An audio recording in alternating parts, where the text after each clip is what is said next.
Good morning to all of you. Welcome back once again.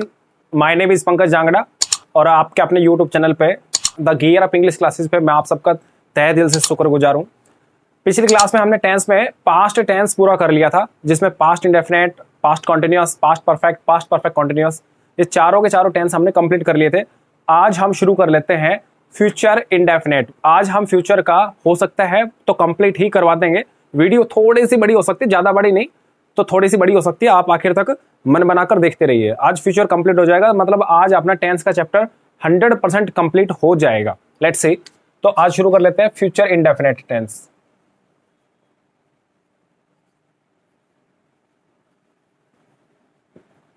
Future indefinite tense. देखिए my dear students, नाम से ही पता चल रहा है फ्यूचर मतलब क्या है कि हमने प्रेजेंट में अभी हम जी रहे हैं और हम आने वाले समय के बारे में जब कुछ चीजें कल्पना करते हैं, कुछ उम्मीद करते हैं, कुछ पॉसिबिलिटी जताते हैं, उसी को हम फ्यूचर कॉन्टिन्यूअस फ्यूचर इंडेफिनिट या फ्यूचर का टेंस कहते हैं। फ्यूचर के अंदर मेन जो होता है वो विल और शैल का बड़ा ही इंपॉर्टेंट रोल होता है। तो एक बार हम विल और शैल को देख लेते हैं। तो विल और शैल को देखने से पहले हम फिलहाल तो ये देख लेते हैं कि हिंदी में पहचान क्या होगी। माय डियर स्टूडेंट्स, आप सबको पता है, आप सब इस चीज से वाकिफ हैं, गा गे गी, ये इसकी हिंदी में पहचान होती है। गा गे गी, जैसे राम स्कूल जाएगा, हम क्लास में बैठेंगे, वह कल दिल्ली जाएगा, हम आज क्लास लेंगे, आज आपका टेंस कंप्लीट हो जाएगा। देखो मैंने क्या कहा, आज आपका फ्यूचर टेंस कंप्लीट हो जाएगा। तो इसका मतलब ये है हमने अब भी एक पॉसिबिलिटी जताई है, एक उम्मीद जताई है कि आज ये इतना हो जाएगा। ठीक है, तो लेट्स सी कि भाई इसमें मेन जो होता है स्ट्रक्चर होता है। स्ट्रक्चर में आपको मैं बता देता हूं, जैसा कि आपको सबको पता है सब्जेक्ट तो हर सेंटेंस में आता ही आता है। बिना सेंटेंस कोई भी बिना सब्जेक्ट के कोई भी सेंटेंस नहीं बन सकता। सब्जेक्ट के बाद आपको या तो विल दिखाई देगा या फिर शैल दिखाई देगा। माय डियर स्टूडेंट्स, या तो विल या शैल। और याद रखना विल और शैल के जस्ट बाद आपको first form of the verb दिखाई देगी, first form of the verb, और इसके जस्ट बाद आपको ऑब्जेक्ट। मैंने बार बार आपको कहा है इस ऑब्जेक्ट का कोई लेना देना नहीं है, सेंटेंस में ऑब्जेक्ट हो या ना हो, हमें इससे कोई फर्क नहीं पड़ता है। तो लेट्स सी कि विल और शैल के बाद कौन सी फॉर्म आती है, आपसे कोई पूछे तो आप फर्स्ट फॉर्म बोलोगे। कारण क्या है, हम आगे पढ़ेंगे, ये मोडाल होते हैं, मोडाल के बाद first form of the verb का ही यूज किया जाता है। कुछ बच्चों को नहीं पता कि विल कब आता है, शैल कब आता है, मैं आपको बता देता हूं। देखो ध्यान से सुन लेना। आप सबने पढ़ रखा है कि सर ही, शी, इट और दे, थर्ड पर्सन के साथ आपको किसका यूज करना है, विल का यूज करना है। और शैल का यूज कहां करना है, आई और वी के साथ हमें शैल का यूज करना है। ये तो आपने पढ़ा था स्कूल के अंदर, एक बेसिक सा कॉन्सेप्ट है, ये ज्यादा एक्सपेरिमेंटल नहीं है, इसका यूज होता है। मैं ये नहीं कह रहा ये गलत है, नहीं, लेकिन हम ऐसा क्यों करते हैं एक बार वो समझ लेते हैं।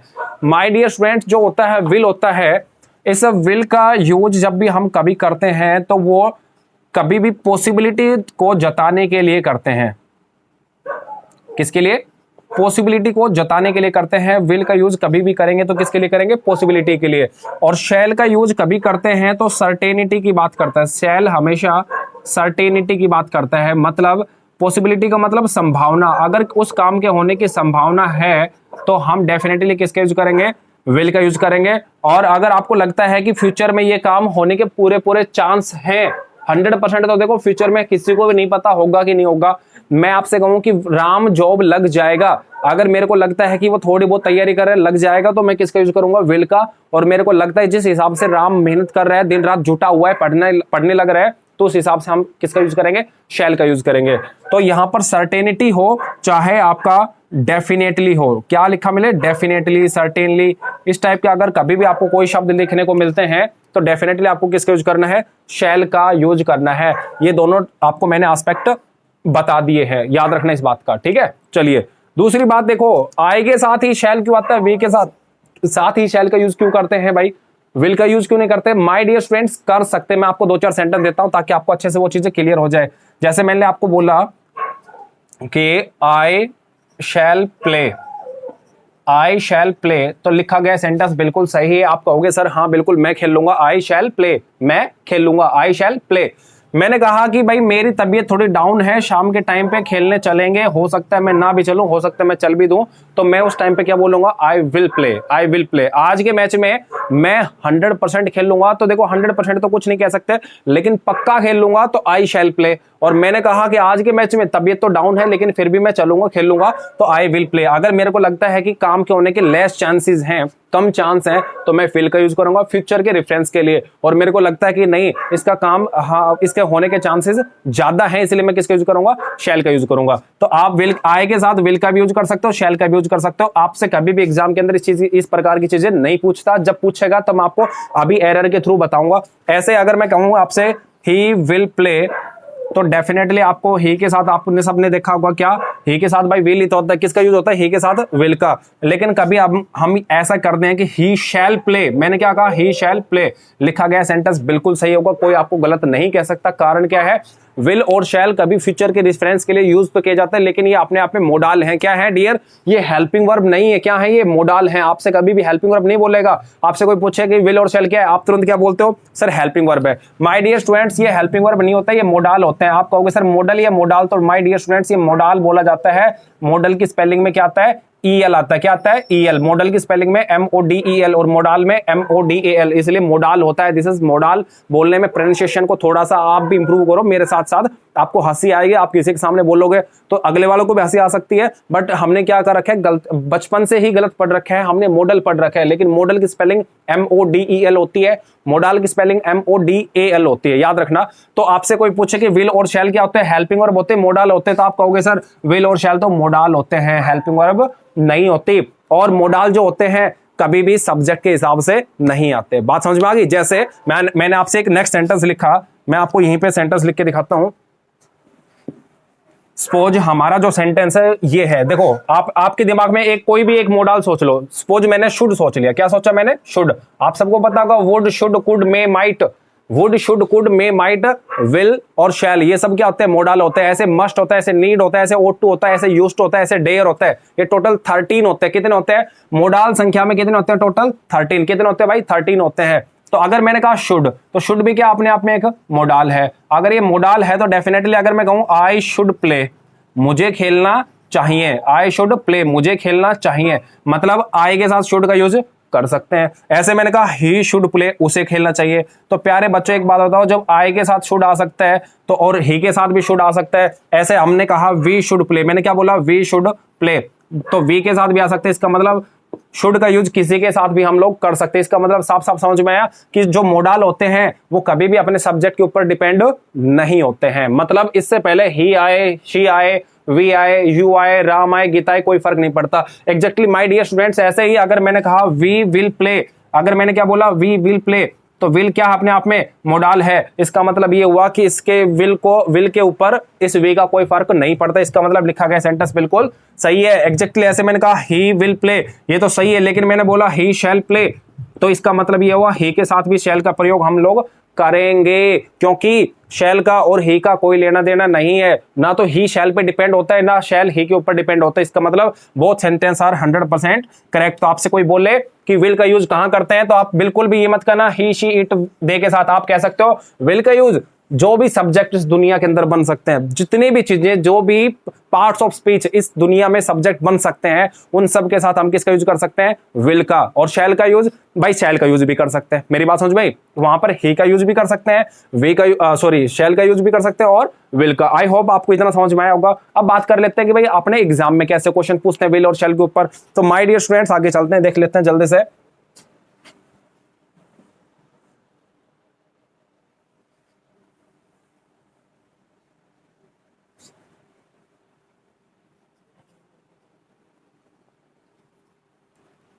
देखिए मैंने कहा जिन सेंटेंस में फ्यूचर का कोई भी टाइम आए, क्या है, फ्यूचर टाइम, फ्यूचर का कोई भी टाइम, जैसे अभी 2021 चल रहा है, 22 आ जाए मान लो, या फिर बात टुमारो हो जाए, tomorrow.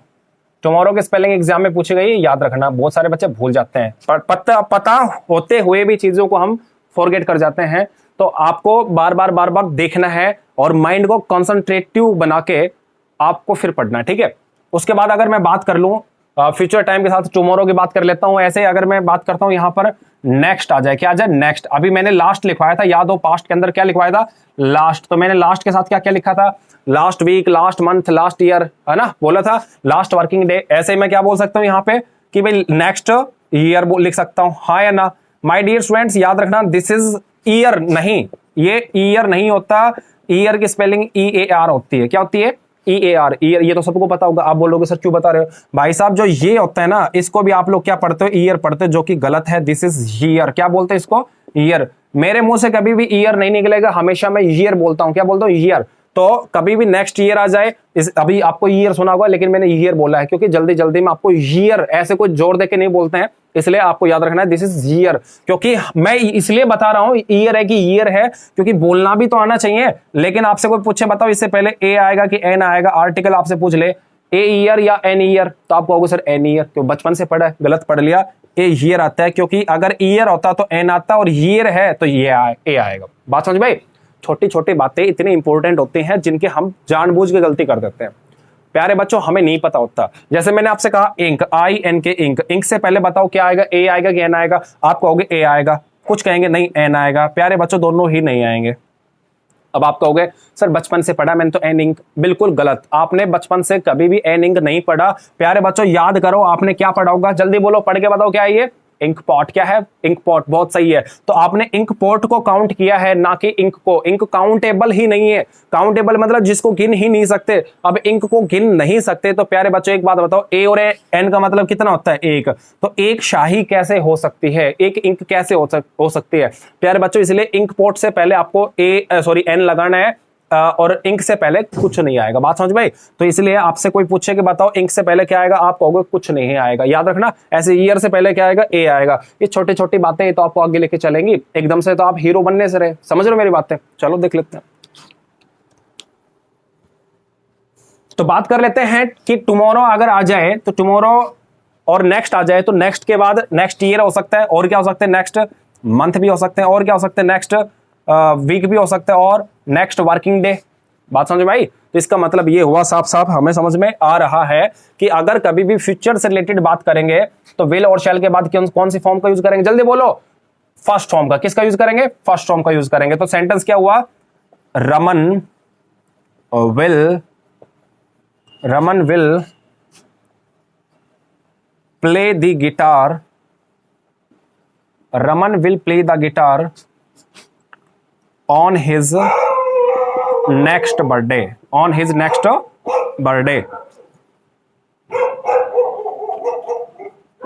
Raman will play the guitar on his next birthday. प्यारे बच्चों अब देखो ध्यान से, कहता है रमन अपने अगले बर्थडे पे गिटार बजाएगा। अभी मैं यहां पे शैल भी यूज कर सकता था और विल भी यूज कर सकता था। अगर मैंने कहा शैल आएगा तो इसका शैल लगाने का मतलब आप खुद समझना, पेपर में कभी नहीं पूछता विल आएगा शैल आएगा। अगर किसी ने शैल लगा के दे रखा है रमन के साथ, इसका मतलब साफ साफ ये हुआ रमन के गिटार बजाने के चांस मैक्सिमम है, मैक्सिमम अपर चांसेस हैं। और अगर मैंने विल यूज किया है तो क्योंकि भाई फ्यूचर का नेक्स्ट बर्थडे तक पता नहीं रमन रहे ना रहे, कोरोना में निकल जाए बेचारा, इसलिए कि हमने किसका यूज कर दिया, विल का यूज कर दिया। क्योंकि हमने पॉसिबिलिटी जताई है कि अगर रमन जिंदा रहा तो हम विल का यूज कर देंगे, और रमन अगर मान लो 100% आपको लगता है कि नहीं बजाएगा तो इसलिए हम शैल का यूज कर देंगे। बस आपके ऊपर डिपेंड है कि वो काम होने के चांस कितने हैं। विल और शैल दोनों मोडाल है, डिपेंड करता है आपने उसको कितनी तवज्जो दी है काम को। ठीक है, तो देखिए, तो हमने देखा इस सेंटेंस के अंदर मेन बात क्या आई, जल्दी बोलो भाई, क्या आया, ऑन हिज नेक्स्ट बर्थडे। मतलब अपना मेन फोकस किस पे है, नेक्स्ट पे है। तो नेक्स्ट अगर आया है इसलिए आपने विल और शैल के बाद किसका यूज किया है, बोलो जल्दी से, फर्स्ट फॉर्म का। तो रमन विल प्ले। ठीक है, अब एक बात बताओ, छोटी सी बात समझना, ये तो इजी लगा, बस नेक्स्ट का ही सारा खेल ले। नेक्स्ट की जगह अगर मैंने क्या लगा दिया, जल्दी बोलो, लास्ट। क्या लिख दिया मैंने, लास्ट। तो सेंटेंस बना Raman will play the guitar on his last birthday. हो गया ना गलत, पिछले बर्थडे पे रमन ने गिटार बजाएगा, कोई जुड़ा नहीं। तो इसका मतलब क्या होगा, ये पास्ट की बात, और पास्ट की बात कौन सा टेंस करता है, पास्ट की बात वर्ब की सेकंड फॉर्म करती है। पास्ट की बात कौन करती है, वर्ब की सेकंड फॉर्म। इसलिए हम यहाँ पे क्या जोड़ देंगे, प्लेड जोड़ देंगे। आई होप आपको ये छोटी छोटी चीजें समझ में आ रही है। मतलब सारा खेल किसका है, सारा खेल कीवर्ड्स का है। आपकी कीवर्ड यहाँ पे क्या है, लास्ट है। लास्ट आया तो किसका यूज कर दिया, सेकंड फॉर्म का, प्लेड का। और अगर यहाँ पे नेक्स्ट आया था तो आपने किसका यूज किया था, विल और विल प्ले का यूज किया था। इसका मतलब साफ साफ हमें समझ में आ गया कि सेंटेंस में नेक्स्ट का कितना बड़ा रोल है। बात समझ में आ गई? चलो अब और देखते हैं आगे सेंटेंस। ऐसे सेंटेंस पेपर में आपको मिल जाते हैं। आगे चलिए सेंटेंस देख लेते हैं। सेंटेंस ये है, अमन, यहां पे लिख देते हैं, अमन शैल certainly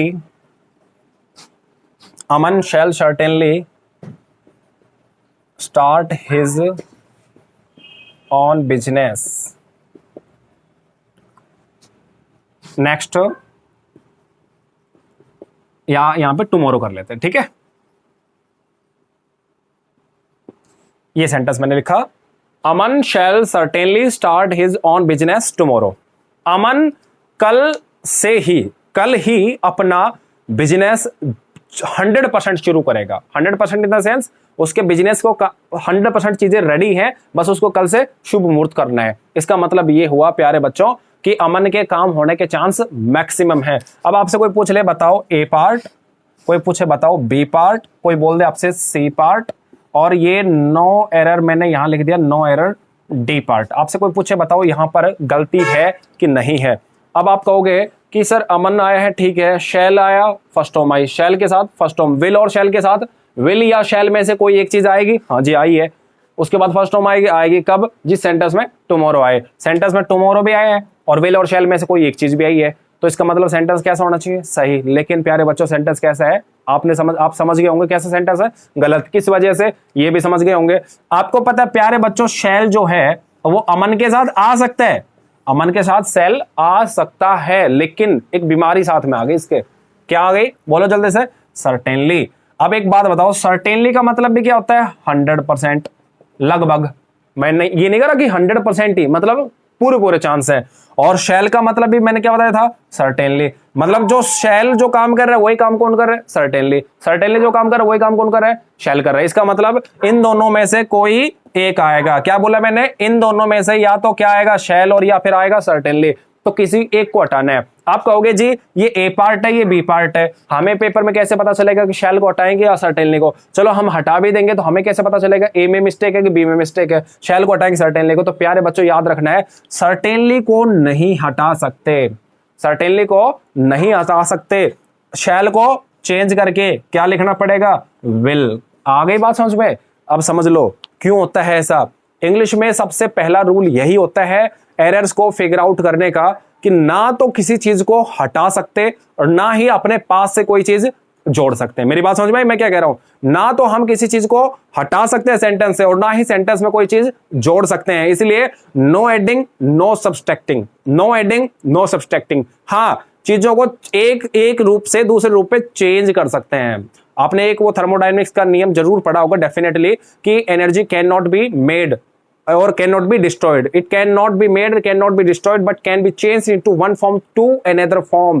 एक रूप से दूसरे रूप में चेंज की जा सकती है, ना तो बनाई जा सकती है ना ही खत्म की जा सकती है। एग्जैक्टली ऐसे ही सेंटेंस में हम चीजों को ना तो पास से कुछ जोड़ सकते हैं ना ही हटा सकते, लेकिन एक रूप को दूसरे रूप में बदल सकते हैं। तो हमारे पास बदलने के लिए सिर्फ कौन था? विल का शैल और शैल का विल था। तो हमने सिर्फ यहीं पे फोकस किया और गलती कौन से पार्ट में निकाल दी? ए में। बी को नहीं छेड़ा। किस वजह से? टुमारो आया है। इतना समझ में आ गया? ठीक है, नेक्स्ट पॉइंट पे चल लेते हैं। काफी इंपॉर्टेंट पॉइंट होगा ये सब, आपके एग्जाम के पॉइंट ऑफ व्यू से बातें करने लग रहा हूं मैं। अगर आपने इतना पढ़ लिया तो बहुत ज्यादा पढ़ लिया आपने, ये मान लो। फालतू की चीजें नहीं पढ़नी है। किताबों के अंदर कम से कम भी टेंसेस को लेके 15 से 20 पेज मिलेंगे। दूसरे चैप्टर्स में दूसरे यूट्यूबर्स के पास जाओगे, दूसरे टीचर से पढ़ोगे तो आपको 5-5, 6-6 घंटे, 10-10 घंटे में टेंस खत्म करेंगे। प्यारे बच्चों आपको सिर्फ लिमिटेड डेटा चाहिए, क्योंकि माइंड में आपको बहुत सारे टेंशन डिप्रेशन पहले रहते हैं जॉब ना होने की वजह से, तो बच्चे इतनी चीजें याद नहीं कर पाते हैं। हमें तो सिर्फ पॉइंट टू पॉइंट चलना है। मुझे नहीं चाहिए कि मेरे को पब्लिसिटी चाहिए या मेरे को इतना आता है उतना आता है। यहाँ पर मैं अपना जो ज्ञान है, अपनी नॉलेज है, उसको डिस्प्ले करने नहीं आया हूं। मैं आपको पॉइंट टू पॉइंट चीजें बताने आ रहा हूं, समझाने के लिए आया हूं। ठीक है, तो लेट्स सी नेक्स्ट जो सेंटेंस है पेपर में आने लायक है और पूछा गया है बार बार। बेशक से सेंटेंस को स्टार लगा लो कि इस सेंटेंस को पेपर में बार बार पूछा गया है। Let's see the sentence. Sentence ये है, द प्राइम मिनिस्टर को मैंने एब्रिविएट कर दिया, पीएम लिख दिया। तो किसी भी बड़ी फॉर्म जो एब्रिविएशन फॉर्म है उससे पहले आपको किसका यूज करना है? दी का यूज करना है। अगर कोई पोस्ट है तो द पीएम विल या शैल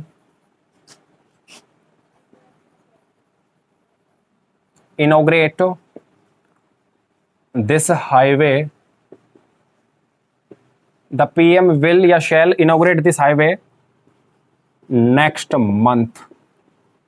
प्यारे बच्चों मैंने क्या लिखा, द पीएम विल या shall inaugurate this highway next month. प्यारे बच्चों आपसे मैं पूछना चाहता हूं कि इस सेंटेंस के अंदर विल आएगा शैल आएगा, खूब अच्छे से जिद्दोजहद करके मशक्कत के बाद आपने आई होप पता लगा लिया होगा कि विल आएगा शैल। चलो देख लेते हैं कितने बच्चे कहते हैं कि विल आएगा, एक बार हाथ उठा लो जल्दी से। अच्छा, और शैल के लिए ओके।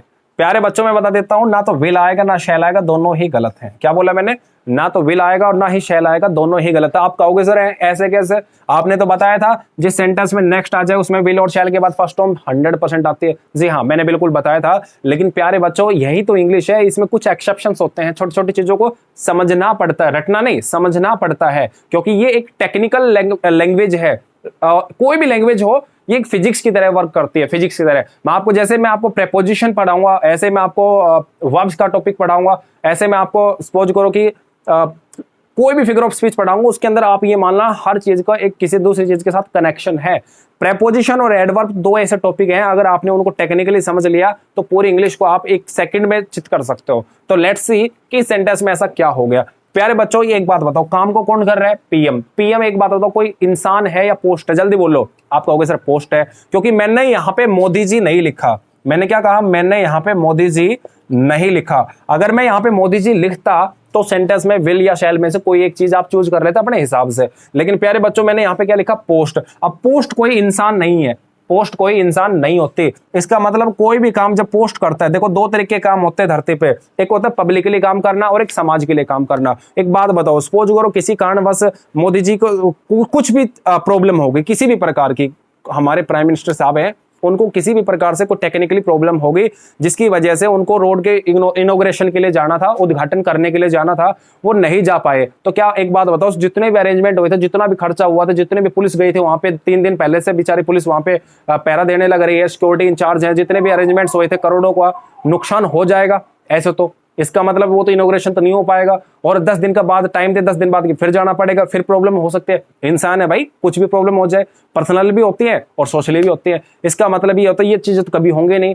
तो सुन लो ध्यान से, अगर कोई भी काम कोई पोस्ट करती है, कोई भी काम कोई पोस्ट करती है, तो पोस्ट को आप 100% मान लोगे, ऐसी चीज मान लोगे कि ये चीज बदल नहीं सकती। क्या बोला मैंने, जब भी कोई काम कोई पोस्ट करेगी तो इसका मतलब ये होगा कि वो काम बदला नहीं जा सकता।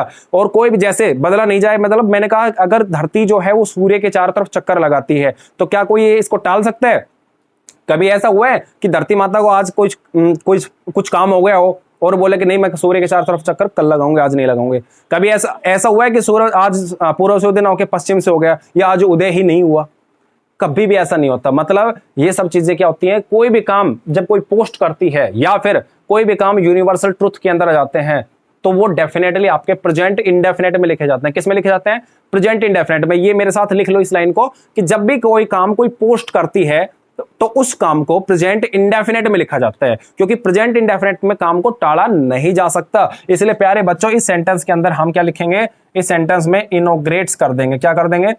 इनॉग्रेट्स। अब कहोगे जी एस कहां से लगा दिया? प्यारे बच्चों अगर आपने पीछे की वीडियो नहीं देखी है तो सबसे पहली वीडियो तो टेंस की, वो आप जाके देख लो, उसमें मैंने यही बताया था एस या ईएस कहां आता है और कहां नहीं आता है। प्यारे बच्चों समझ में बात आई? तो पीएम अकेला है, पीएम क्या है? अकेला, सिंगल इंसान।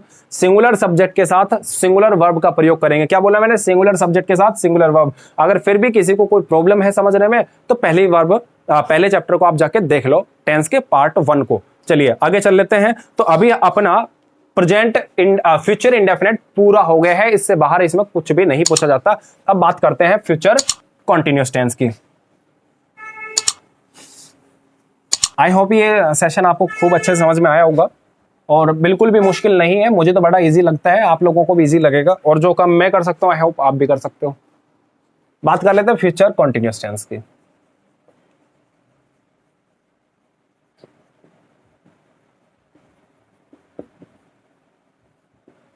फ्यूचर कॉन्टिन्यूअस टेंस का जब जिक्र करते हैं तो सीधी बात है कि इसकी भी हिंदी में कुछ पहचान होगी। जी हाँ, बिल्कुल होगी। तो क्या होगी वो पहचान, देख लेते हैं एक बार। देखिए, अगर फ्यूचर के बजाय प्रेजेंट होता तो हम क्या लिखते हैं, रहा है, रही है, रहे हैं, हाँ या ना। और फ्यूचर में होगा तो रहा होगा, रही होगी, रहे होंगे, बस खत्म बात। रहा है की बजाय रहा होगा, रही होगी, रहे होंगे, बस यही तो पहचान है। और कोई नई थोड़ी लेके आएंगे, सब कुछ आपको पहले से पता है। आपके सबकॉन्शियस माइंड ने वो कमांड दी है आपको रिमाइंड करने के लिए। बस एक बार वीडियो को देख लो, वो चीजें आपके बिल्कुल से उसी शेप में, उसी लेवल पे फिर से आ जाएंगी जो पहले से आपको याद थी। एक बार जो चीज पढ़ी हुई है, आपके दिमाग भी सोच रहा होगा हाँ ये मैंने कहीं पढ़ी थी, तो वो सबकॉन्शियस माइंड में चली जाती हैं। इसके लिए आप थोड़ा सा मेडिटेशन भी क्या करो ताकि चीजें आपको रिमाइंड होती रहें। तो देख लेते हैं फ्यूचर कॉन्टिन्यूअस का स्ट्रक्चर क्या होगा। प्यारे बच्चों, स्ट्रक्चर में आपको पता है कि कॉन्टिन्यूअस है, इसलिए वर्ब की फर्स्ट फॉर्म के साथ ING, first form of the verb के साथ आईएनजी आएगा ही आएगा। तो फिर अब और क्या करें, देखो मैंने क्या बताया आपको, सब्जेक्ट आता है, हाँ या ना, बिल्कुल आता है सर। बिना सब्जेक्ट के तो क्या करें, कुछ भी नहीं कर सकते, कोई काम ही नहीं हो सकता। काम भी तो करने वाला भी तो होना चाहिए। विल और शैल भी आएगा, हाँ या ना, आएगा जी, बिल्कुल आएगा। लेकिन प्यारे बच्चों, अभी थोड़ी देर पहले बताया था कि विल और शैल के साथ, क्या बताया था, विल और शैल के साथ वर्ब की कौन सी फॉर्म आती है, फर्स्ट फॉर्म। लेकिन ये कौन सी है, आईएनजी। इसका मतलब तो गड़बड़ हो गई, या तो ये गलत है या फिर ये गलत है। लेकिन प्यारे बच्चों, दोनों ही गलत नहीं है, हमने चीजें कम पढ़ी हैं। तो ये तो अपनी जगह सही है। तो आईएनजी को एडजस्ट करना पड़ेगा। इसके लिए आपको सबसे पहले क्या जोड़ना पड़ेगा, बी जोड़ना पड़ेगा। उसके बाद क्या जोड़ेंगे, आईएनजी, और उसके बाद क्या लिख देंगे, ऑब्जेक्ट। मतलब सिर्फ थोड़ा सा फर्क ये था कि विल और शैल के साथ क्या जोड़ दिया, बी जोड़ दिया, तो वर्ब की फर्स्ट फॉर्म के साथ आईएनजी आ सकता है। अब आपको ये बात अच्छे से समझ में आ गई होगी अगर ध्यान से पढ़ रहे हो कि बी कहां से आ गया, क्यों, कहां से आया, कि अगर आईएनजी नहीं होता तो बी की जरूरत नहीं पड़ती। लेकिन आईएनजी लगाना अपनी मजबूरी है क्योंकि कॉन्टिन्यूअस है। आईएनजी लगाने के लिए हमें बी लगाना पड़ेगा क्योंकि दोनों के बीच में एग्रीमेंट हो रखा है। विल और शैल के बाद तो फर्स्ट फॉर्म आती है, क्या आती है, विल और शैल के बाद फर्स्ट फॉर्म। लेकिन हमें क्या लगाना था, बी लगाना था, क्योंकि आईएनजी भी जोड़ना है। बात समझ में आ गई, चलो बहुत बढ़िया। और अगर आपने थोड़ा सा ध्यान से पढ़ा होता तो आपको यह भी पता होगा, प्रेजेंट परफेक्ट कॉन्टिन्यूअस टेंस के अंदर हमने पहले बीन लगाया था। क्या लगाया था, बीन, और उसके बाद आईएनजी, है ना। तो बीन जैसे लगाया था, थर्ड फॉर्म की जरूरत थी, बीन लगा दिया, और फर्स्ट फॉर्म की जरूरत पड़ी तो बी लगा दिया।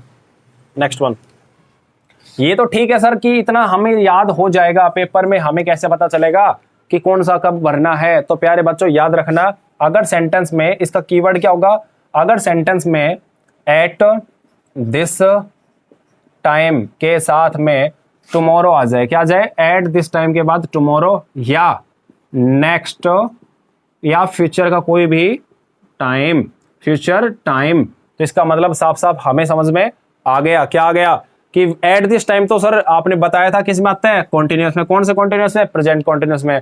लेकिन प्यारे बच्चों, ये कौन सा कॉन्टिन्यूअस है, फ्यूचर कॉन्टिन्यूअस। इसका मतलब फ्यूचर बनाने के लिए अपने को एक वर्ड और जोड़ना पड़ेगा, फ्यूचर वाला, टुमारो, या नेक्स्ट, या फिर फ्यूचर टाइम। समझ में सब आ जाएगा, बने रहो आगे तक ए टू जेड। अगर ये टॉपिक समझ में आ रहा है तो आगे वाले टॉपिक जैसे कौन कौन से, subject verb agreement, narration, voice, question tag और वर्ब, ये सारे टॉपिक बड़े इजी हैं, बड़े इजी तरीके से आपको समझ में आ जाएंगे। Let's see next. तो सेंटेंस पेपर में कैसे पूछेंगे, देखो एक बार, जैसे मैंने कहा, Deepesh dash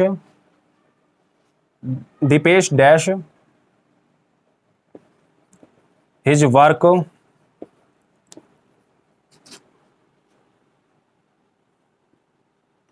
at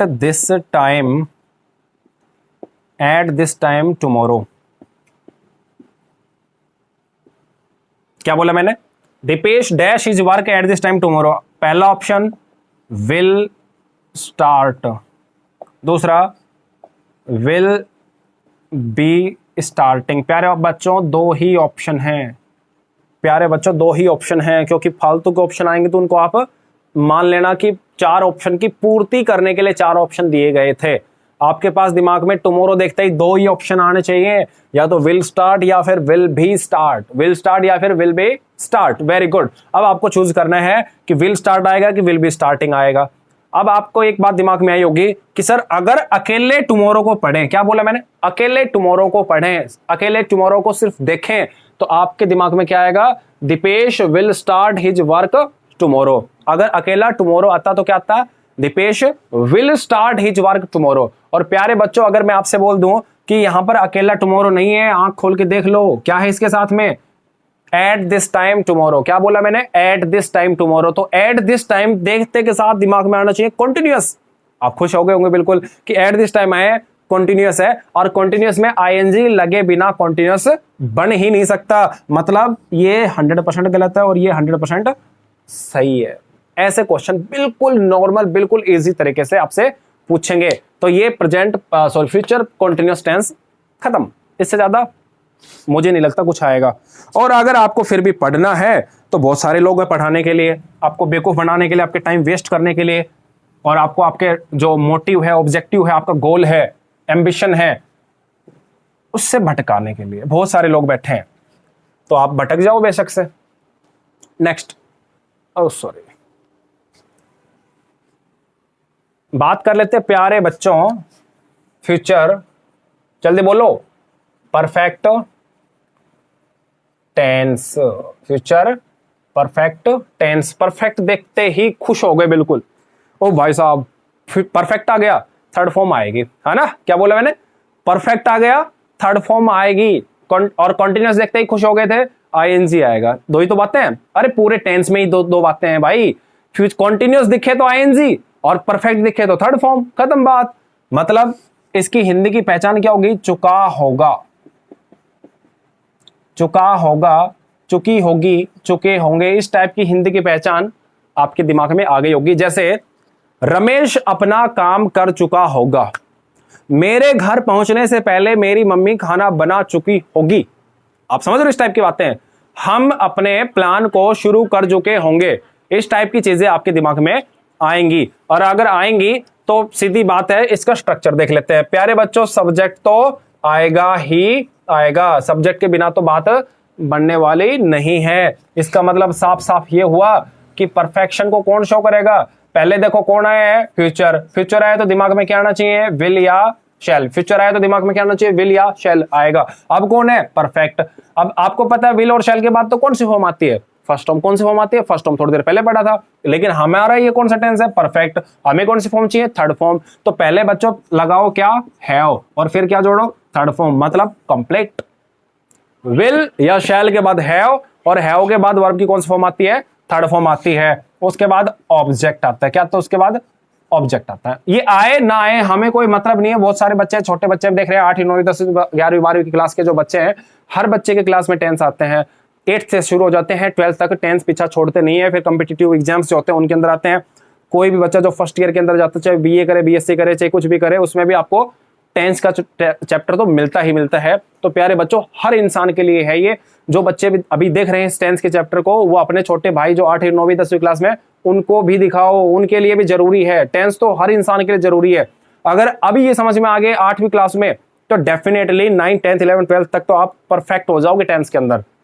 let's see, तो ऐसा स्ट्रक्चर कब मिलेगा सेंटेंस में, हम कब भरें कि जी विल और शैल के बाद हैव और थर्ड फॉर्म जोड़ें, कब। तो प्यारे बच्चों, सेंटेंस के अंदर बाई आएगा, बाई के बाद टुमारो या नेक्स्ट, जो मैंने आपको बताया था। अब आप सोच रहे होंगे सर ये टुमारो नेक्स्ट तो पीछा छोड़ नहीं रहा। बिल्कुल, टुमारो और नेक्स्ट तब तक पीछा नहीं छोड़ेगा जब तक फ्यूचर नहीं हटेगा। जब तक फ्यूचर आएगा तब तक टुमारो और नेक्स्ट जरूर आएगा, क्योंकि आपका भी फ्यूचर आना है, आपका भी टुमारो आना है, आपका भी नेक्स्ट डे आना है।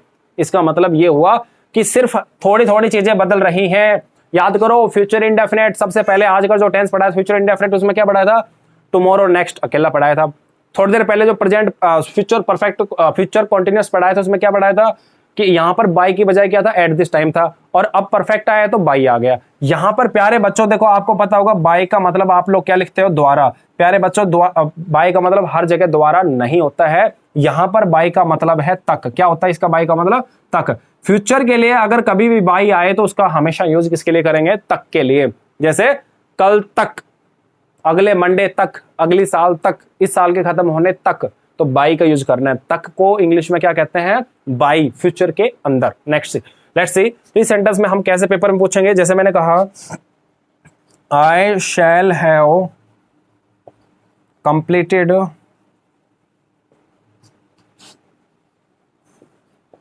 Your classes by the end of by the end of July. क्या बोला मैंने? I shall have completed your classes. ये क्लास्ड कर दिया, कुछ कुछ चीजें फ्लो के अंदर कुछ मिस्टेक हो जाती है। जैसे मैंने कल आपको, जो आपने अगर मेरा वोकैब का सेशन देखा था, तो उसमें मैंने डॉग लाइक की बजाय लाइन कर दिया था। आप उसमें लाइक कर लेना, कैट लाइक, डॉग लाइक, ठीक है। This is not line, this is like. ये फ्लो में कई बार मिस्टेक हो जाती है, छोटी छोटी। आप लोग भी खुद से भी देख सकते हो, इतना कॉमन सेंस हर इंसान के अंदर होता है। तो I shall have completed your classes by the end of July. अब देखो एक बात बताओ, मैंने कहा क्या कहा? By the end of July, जुलाई के अंत तक, ठीक है। जुलाई के अंत तक मैं आपका जो क्लासेज है वो पूरी कर चुका होऊंगा। पूरी कर चुका होऊंगा मतलब ये हुआ कि मैं यहां तक वो काम पूरा कर दूंगा, परफेक्ट हो जाएगा मेरा काम, 100% हो जाएगा, परफेक्शन हो जाएगा, काम में परफेक्शन आ जाएगा। इसका मतलब ये हुआ कि काम को, परफेक्शन को, ये जो चीजें हैं ये किस चीज को शो करिए? परफेक्शन को, फ्यूचर में परफेक्शन को। और फ्यूचर में परफेक्शन के लिए कौन आता है? विल या शैल के बाद हैव, और हैव के बाद वर्ब की थर्ड फॉर्म आती है। प्यारे बच्चों, इस टाइप के सेंटेंस पेपर में आते हैं। आगे देख लेते हैं एक बार जल्दी से। एक छोटी सी बात आप याद रखो, जिस भी सेंटेंस में क्या आता है, जिस भी सेंटेंस में देखो बिफोर और आफ्टर का चक्कर यहां पर भी रहेगा। जैसे मैंने पास्ट परफेक्ट पढ़ा था, क्या पढ़ा था? पास्ट परफेक्ट पढ़ा था। एग्जैक्टली ऐसे ही फ्यूचर परफेक्ट में भी बिफोर और आफ्टर आएगा, रूल सेम लगेगा। बस आपको इतना याद रखना है कि जब भी बिफोर आएगा फ्यूचर में, तो फ्यूचर परफेक्ट तो आएगा पहले। तो अभी आप फ्यूचर परफेक्ट ना लिख के सीधा इतना लिख लो, विल या शैल के बाद हैव, और हैव के बाद थर्ड फॉर्म तो आएगी भाई साहब पहले। कब आएगी? पहले। किससे पहले? बिफोर से पहले। और आगे वाले साइड में आपको प्रेजेंट इंडेफिनेट लिखना है। प्रेजेंट इंडेफिनेट लिखने के लिए या तो फर्स्ट फॉर्म, और जरूरत पड़े तो एस या ईएस। एस या ईएस वाला कॉन्सेप्ट मैंने आपको पार्ट 1 के अंदर बता दिया था, बार बार नहीं बताऊंगा क्योंकि टाइम कम होता है, हमें कंटेंट ज्यादा देना पड़ता है कम समय के अंदर। तो सेंटेंस कैसे बनेगा देखना, पेपर में एग्जाम में गलती कैसे करेगा वो आपसे। और ये स्टार लगा लो, बड़ा इंपॉर्टेंट है। सीजीएल सीपीए वालों तो बिल्कुल भी आप इसको मत मिस करना। 2 पॉइंट जिनको स्टार लगाता हूं वो 100% एग्जाम में कहीं ना कहीं आपको देखने को मिलता है। और आप प्रैक्टिस सेट कर रहे हो तो आपको जरूर मिल जाएगा। देखिए प्रैक्टिस सेट मैं आपको इसके कंप्लीट होने के बाद नेक्स्ट वीडियो में प्रैक्टिस सेट करवाऊंगा। उससे पहले मैं आपको कंडीशनल सेंटेंस पढ़ाऊंगा जो कि मोस्ट से भी मोस्ट इंपॉर्टेंट होते हैं। Let's see the sentence. मैंने कहा माय मदर, विल लगा लो चाहे सेल लगा लो, ठीक है। कभी सोचो सेल क्यों नहीं लगाए, विल क्यों लगा रहे हो। Will have cooked dinner before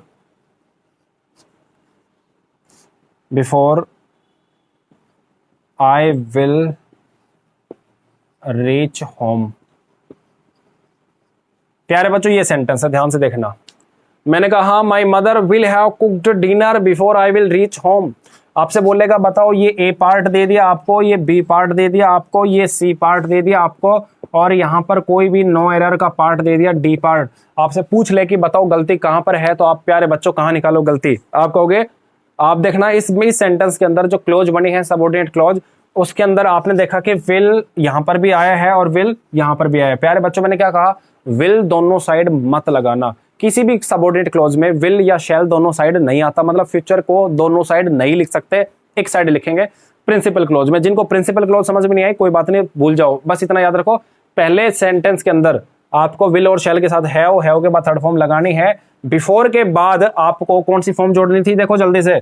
before के बाद फर्स्ट फॉर्म या एस या ईएस, इसने क्या जोड़ दिया, विल, हटाओ विल को, खत्म, फर्स्ट फॉर्म अपने आप बच गई। मतलब सेंटेंस में गलती इस टाइप की आती है, पेपर में बार बार आती है। अब बेशक से चाहे तो इस सेंटेंस को वो आगे लिख दे, जैसे before I will reach home my mother will have cooked dinner, तो अभी आपको गलती समझ में आ जाएगी कि वो वाला विल हटेगा। चाहे उसको यहां लिखे चाहे वहां लिखे, गलती वही होगी, बिफोर के जस्ट बाद में गलती होगी। आप इसको मेरे कहने से एक बार लिख के देख लेना, ठीक है।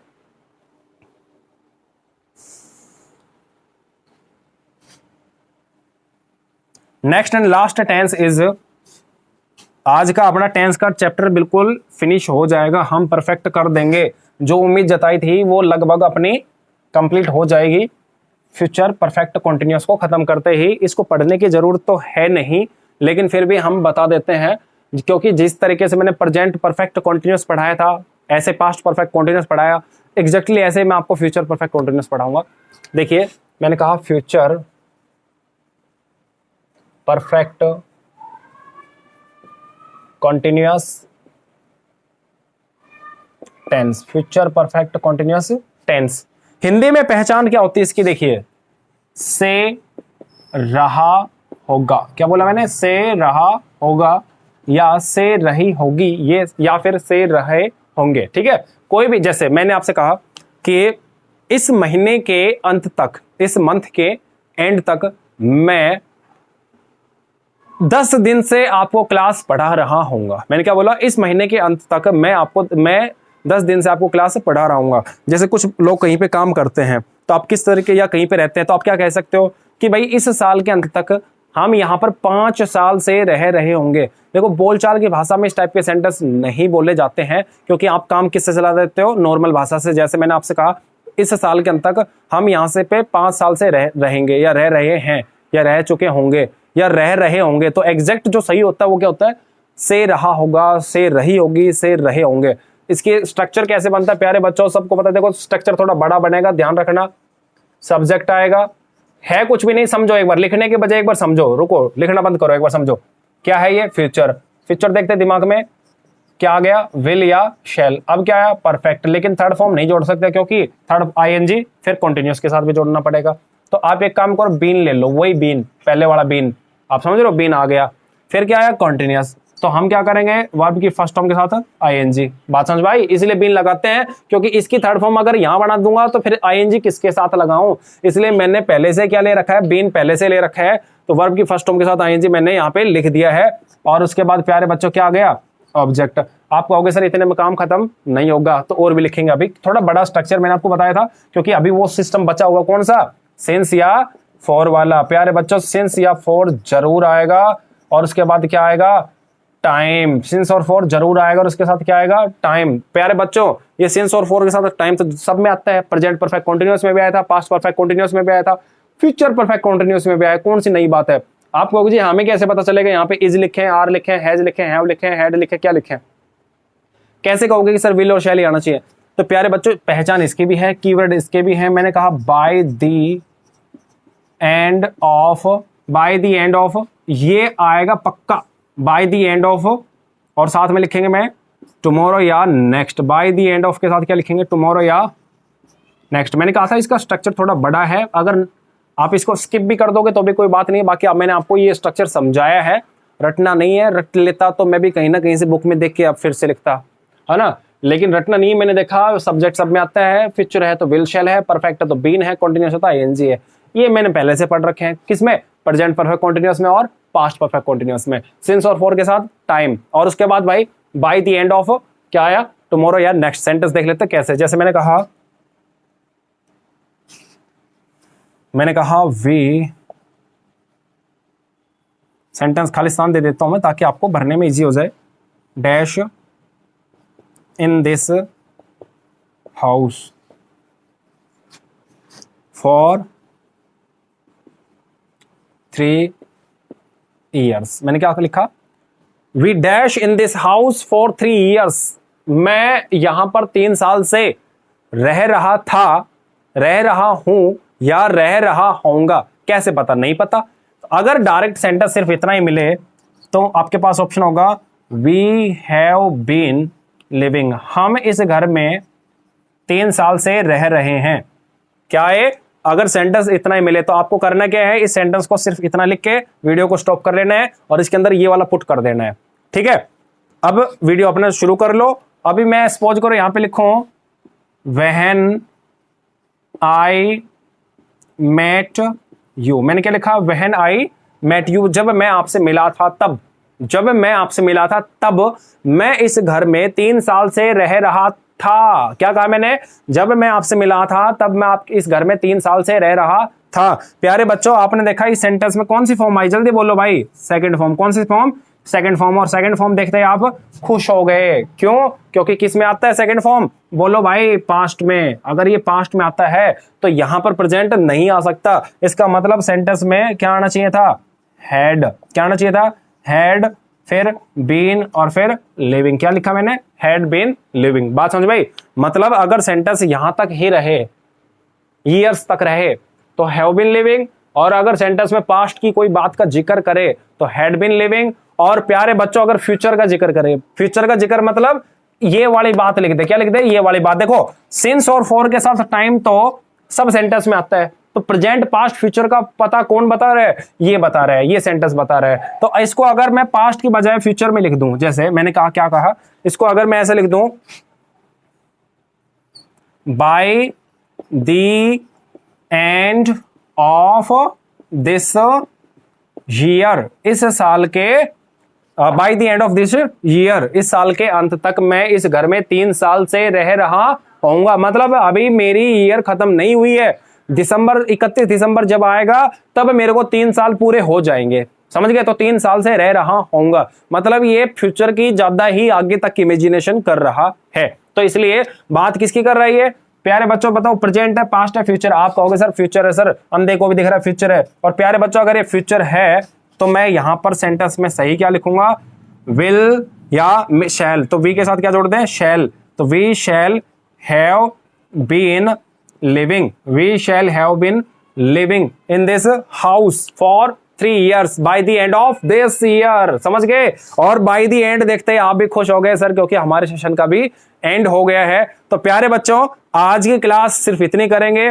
नेक्स्ट वीडियो के अंदर मैं आपको प्रैक्टिस सेट नहीं करवाऊंगा, उससे पहले एक कंडीशनल सेंटेंस का बड़ा अच्छा टॉपिक बचा हुआ है। हर एग्जाम में कंडीशनल सेंटेंस आता है। आप कहोगे सर ये कैसे दिखता है? ये टेंस का ही एक पार्ट है, हमने इसको पहले से एक्सट्रैक्ट कर रखा है, बाहर निकाल रखा है, ताकि मैं आपको अच्छे से उस चीज को समझा सकूं। जब उन दोनों का मिक्सचर हो जाएगा, जब वो दोनों अच्छे से आप समझ जाओगे, तो कंडीशनल सेंटेंस और टेंसेज और कंडीशनल सेंटेंस को जब हम अच्छे समझ लेंगे तब आपका प्रैक्टिस सेट करवाएंगे, उसको पढ़ने का मजा ही अलग आएगा। तो प्यारे बच्चों आप हमारे साथ जुड़े रहो, नेक्स्ट वीडियो तक का वेट करो, कल आपकी वीडियो अपलोड हो जाएगी नेक्स्ट वीडियो।